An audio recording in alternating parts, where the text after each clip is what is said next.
আসলে কৃষিকাজের শেষ বলতে কোনো কথা নেই। আমরা দেখেন স্টেপ বাই স্টেপ একটার পর একটা কিন্তু করেই যাচ্ছি, তারপরেও আমরা কিন্তু সফলতার দিক পাচ্ছি না। আপনি এই জমিটা দেখেন, এই জমিটা কিন্তু আমি আলু রোপণ করেছিলাম।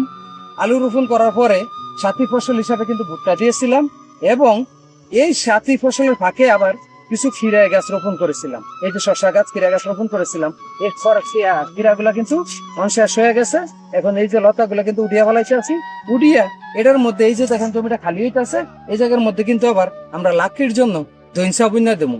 দইনসা আসলে কোন দেশের কোন ইয়াতে বা কোন ডিস্ট্রিক্টের কোন ভাষায় বলে আমরা কিন্তু জানি না। তারপর আমাদের চাঁদপুরের ভাষাটাকে দইনসা বলে, যেটা মহিলারা বা আমরা পাক শাকের কাজে ব্যবহার করতে পারি লাকড়ি হিসাবে।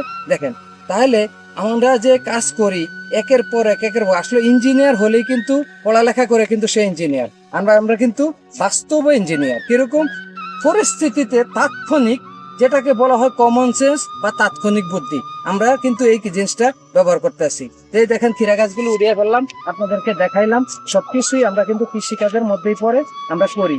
এই যে খিরা গাছগুলো উড়িয়ে লাইতেছি, এখন এই বছরের জন্য শেষ, এরপরে দইনসা বুনা দেবো। যাক, আলহামদুলিল্লাহ।